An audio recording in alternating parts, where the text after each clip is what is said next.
Otakus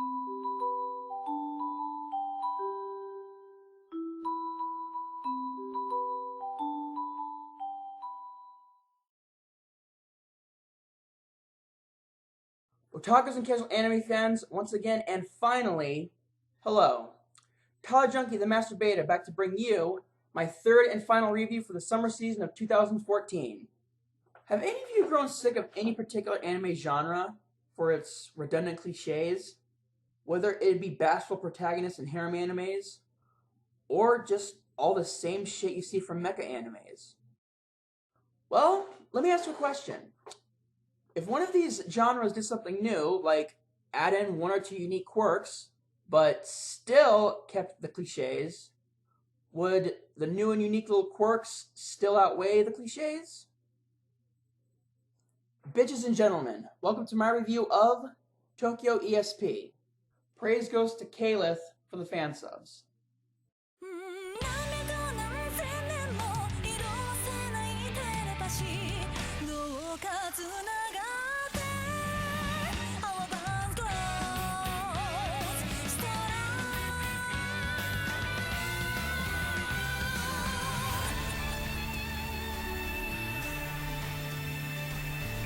Tokyo ESP is a manga series by Hajime Sagawa, who also brought us the manga The Enchanted Spiritual Beast Gaare, or just Gaare for short. Tokyo ESP began serialization shortly after ending Gaare back in April 2010 in Kadokawa Shoten Shonen Ace magazine. The anime adaptation is by xebec Studios and is directed by Shigehito Takayanagi and produced by Takashi Yasuda, with scripts and series composition by Yoshiko Kamo, Hideyuki Kurata, and Katsuhiko Takayama, Shuntetsu and Masayaki Takayama as the chief animators, Ryoko Kinoshita as art director, Takashi Yasuda as executive producer, Mitsuru Ishihira as lead character designer, and finally, Evan Call as the music director.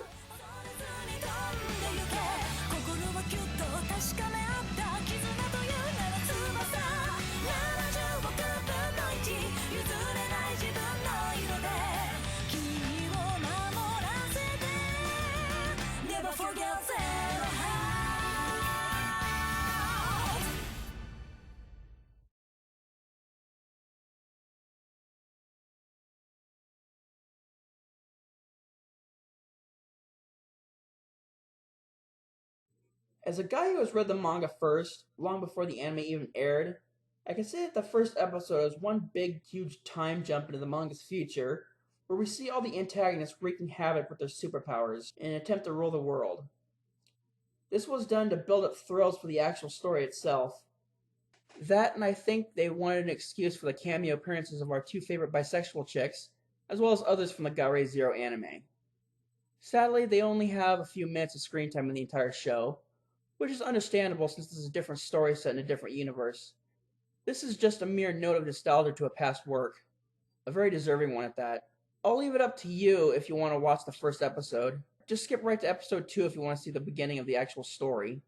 In episode 2, we cut right to the story's very beginning, showing us how everything came to that point.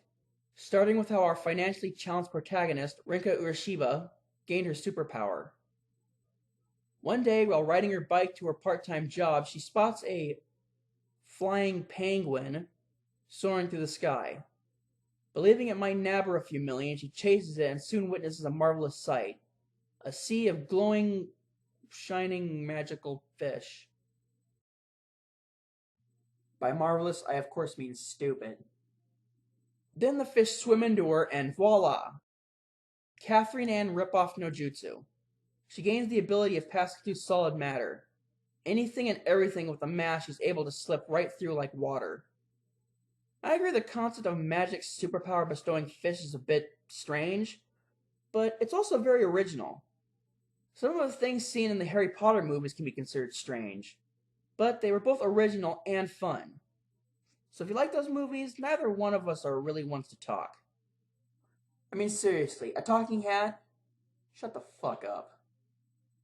Weird power-giving subplots aside, with the rise of people who can now wield supernatural sci-fi powers, dubbed misleadingly espers, Rinka joins forces with another quirky ESP wielder named Kutaro Azuma, who has dreams of becoming a superhero and thinks everything plus your mother is a fucking miracle. Rinka, of course, is rather reluctant at first, only wanting to get rid of her gift. But when a bitch and some Yakuza thugs burn her house down and kidnap one of their friends, she eventually comes around to Kutaro's idea of combating evil espers who use their powers for evil purposes. All of which leads up to a confrontation with an evil syndicate out to rule the world, to which a chick from Kutaro's past is a member of. And when it comes to these manga adaptations, I'm always going to compare the anime to the source material, mostly to inform those of you who want a completed story. While the anime follows decently enough to the overall plotline of the manga, I felt that they sacrificed a large chunk of the original comedy material that the manga had, simply for the sake of making the anime more action-oriented. Which I guess is okay. After all, action is bomb. A few things are still left out in the anime, predominantly some of the fights. Some are shortened in the anime or cut out completely to make room for some of the more important plot points benefiting of a more robust action experience, such as an entire fight between Rinka, Azuma, and a giant monster hippo. Do you see where I'm getting at with this? This is an art style you just simply can't copy and paste into an animated feature. It would translate really, really, really poorly. So I am giving the story here a 6.9 out of 10. Like I said, superheroes are cool and all, but this had so many traits that just rubbed me the wrong way.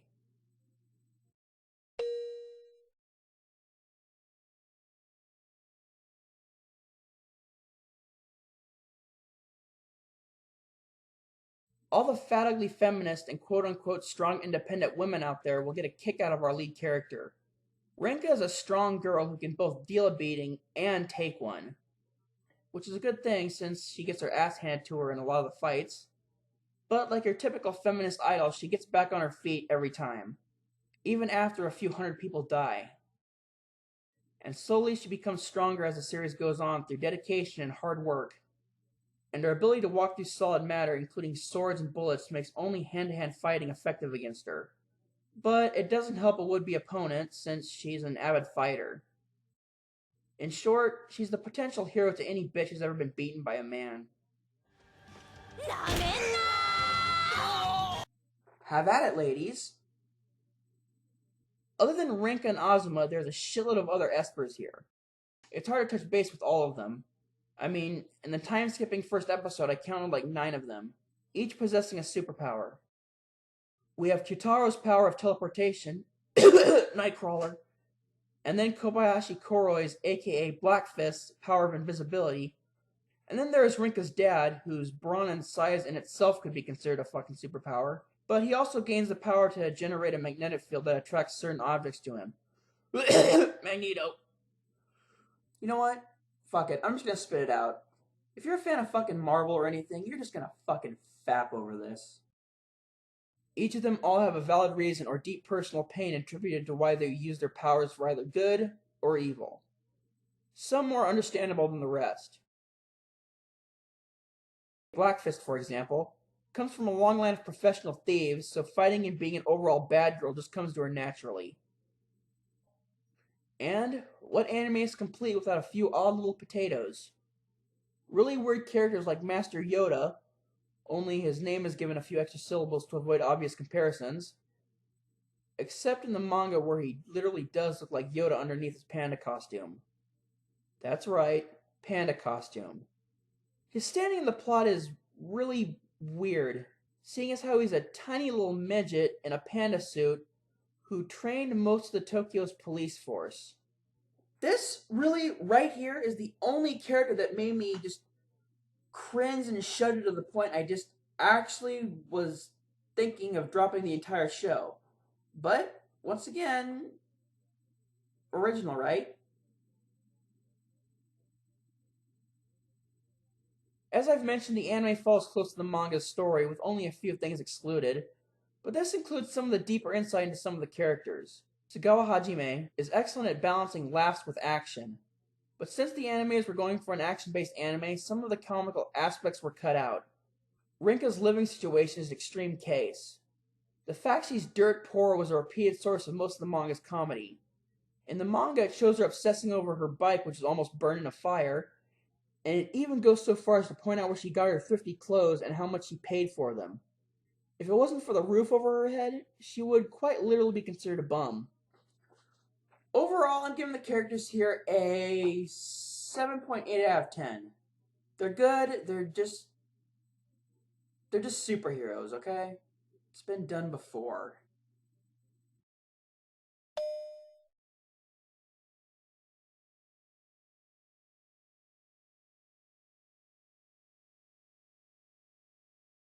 For those of you who have seen the Gare Zero anime, you might notice that the animation might feel a little bit familiar. This is because this is the same people who brought us the animated prequel to Hajime Sagawa's previous manga, The Enchained Spiritual Beast Gare, back in 2008. Aside from that though, you'll get the full extent of what the animation here is capable of in the first episode, with all of the action and feels are at its peak. Floating islands, explosions, public panic, time bombs, and everything benefiting of an action-packed hero tale. And as the main storyline unfolds, more action sequences make their move, all of which range from average to pretty damn nice. What makes them so badass is the epic scale they're always fought on. I mean, when you're on a giant tanker hovering 500 feet above Tokyo, or see the main character jumping from a flying bus and running down a stairway of vines, you kind of feel your pulse race. But something that really irritated me a few times is during the combat, the action stops abruptly to loudly announce the made-up names of some of the characters' moves.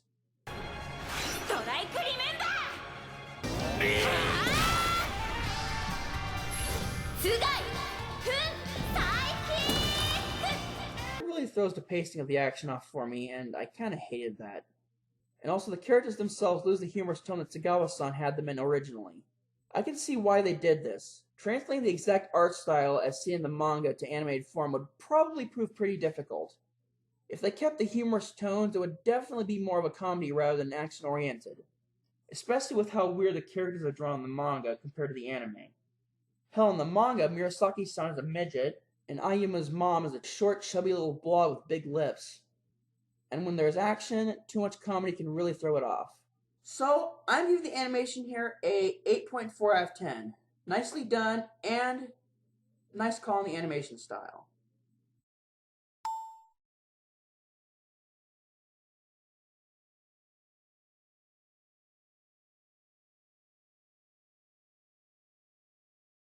The soundtrack here is actually a unique case, as it is by Evan Call, a man born and raised in Lincoln, California, USA, before moving to Tokyo to join up with the music production group Elements Garden. He only worked on a few other works such as Brain Base's Kamigami no Asobi and State Light's Senkai Sousho Sofugear G, both of which I haven't really seen, so I'm not really well versed enough to call myself a fan of his work. But as for thoughts on the music here with Tokyo ESP, I would have to say it's average in comparison to other memorable music tracks I've heard this season. But there are a few that stand out to me as noteworthy, such as the deep-sounding drum and trumpet combo single, World on Fire. これが真実の私の姿だ。そんな。騙されるな、東。これもまた現実に決まってる。コソ泥に用はない。南。はい。よせ、南。東さん。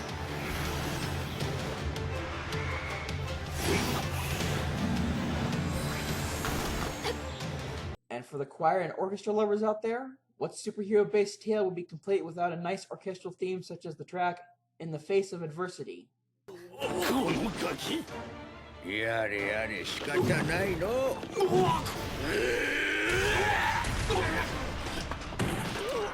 今だ、漆さん。なんちゅうことじゃ、わしら敵ではないというのに。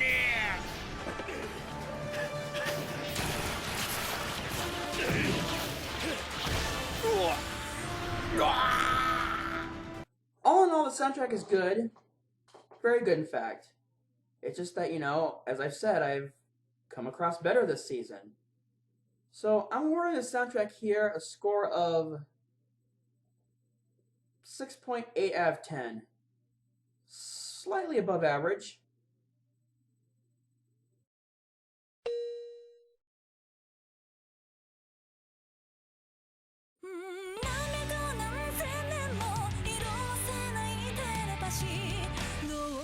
My final say on Tokyo ESP is that it's not bad, it just has so many plot points that are done to death these days.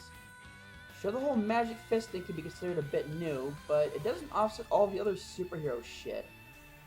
That and what I expected to be a purely sci-fi Esper on Esper kind of deal came to feel a little bit too much like Gare's magic-like plot points. The whole secret of the fish thing found out in later episodes. That and there are a lot of differences between the manga and the anime, such as the overall change in style, which, in this case, I consider to be a good thing, but still. Despite all these flaws, it's still a good show for a casual watch, but definitely not something to go gaga about. So, I'm going to award Tokyo ESP with a score of 3 Flying Penguins out of 5, and award it the rank of read the manga.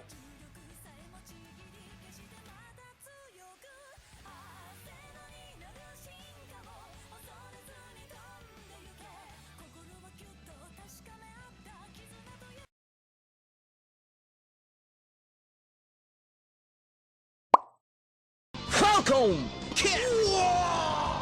Show me your moves!